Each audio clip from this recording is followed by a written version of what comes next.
The Hawks went 27-11 after Nate McMillan took over for Lloyd Pierce as coach. You see their leaders. Clint Capella led the entire league at rebounding, 14.3 total boards and 4.7 offensive boards per game, also led the league. Over to Monica and Alan for more on Clint Capella, guys. Thanks, Bill. Monica, you just see the numbers there for Clint Capella leading the league in rebounding, and that's obviously his expertise. He's also a guy with a ton of playoff experience. Remember, he went on some runs with the Houston Rockets. Even though he's young, he has almost between he and Lou Williams, they have the most playoff experience on the Hawks. But something to keep in mind about Capella. He had 25 points and 22 rebounds in that last game against the Knicks. As we were talking about, that pick and roll was unbelievable, averaging 17 and 17 in 3 games against the Knicks. No Mitchell Robinson in this series. We don't expect that he would be available for this team. He's still dealing with coming back from the foot surgery. So Nerlens Noel and Taj Gibson have to deal with a guy that the whole league knows is a tough rebounder and a tough guy to keep off the glass. Yeah, and obviously the first thing you think on basic level basketball is that you got to put a body on him. But it is so difficult because we just talked about it. You're looking to make sure that you're in the right place in terms of help when Trey comes off. But I think it's so tough. And I know Nerlens Noel and Taj and those guys do the best they can, but you can't lose sight of him. You've got to be able to slide over, slide under, and be able to contest that ball when it goes up. And then whoever's guarding Trey has, just like Wally said before we went to break, you've got to make that pass difficult and take advantage of your size. Yeah, you see him getting into the that's the key is going to be these two, everybody. Those who are watching at home, you just understand this whole series is what you're watching right here. The Knicks and also the Hawks, two of the top pick and roll teams. They use the pick and roll constantly, and it's for the Hawks. It's not just with the ball handle; it's also with the roller. They'll use Capella as well.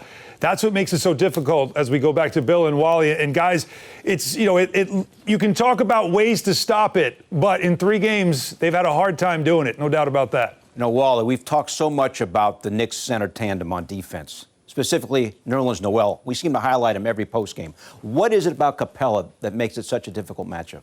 Well, he's very mobile for his size, and Trae Young's very good in the pick and roll, so he puts the big man in a really tough position. And we're going to take a look at what I mean by that. When they run that high pick and roll, it is not easy to slow down.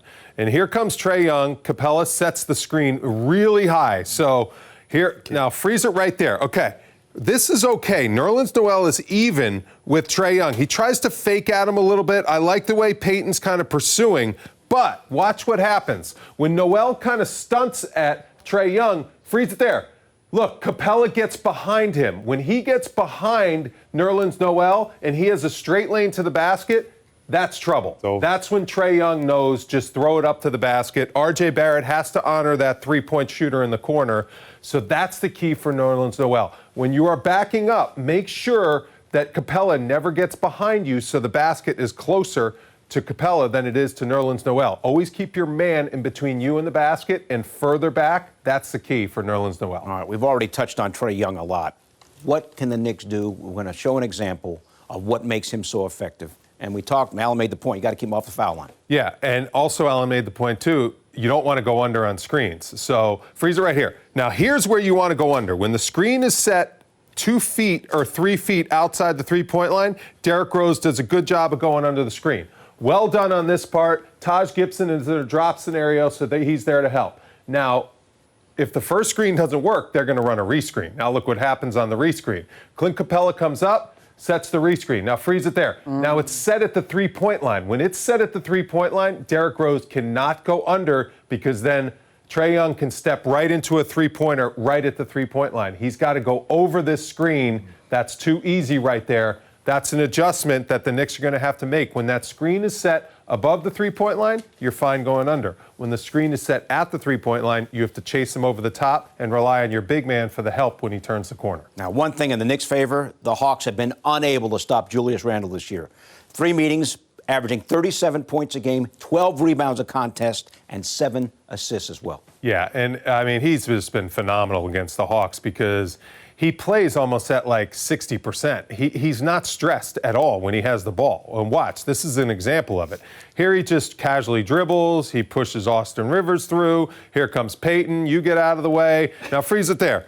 Look, he's got so much space to operate because nobody is coming to double. I mean, why would this defender right here not double off Elfrid Payton? I guarantee in the playoffs, this defender is going to be over in Julius Randle's lap, not allowing him to do that, daring Payton to shoot that shot. Randall dribbled 5 times. He's an all-star. This is asking a lot of John Collins to defend him in this scenario. Then he spins. Help should be coming when he spins on this play.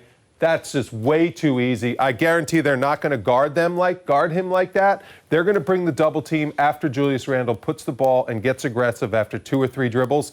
There's going to be a swarm of people coming at Julius Randle, and he's got to be ready to dish it at that time. Wally, bottom line, the Hawks do not have anyone that can go man-to-man by himself against Randle. Theoretically, no. I mean, hopefully Randle can continue to shoot the ball at such a high level like he did. 50% from 3 is tremendous. If he continues to shoot like that, Hawks are in trouble. Knicks are going to win the series.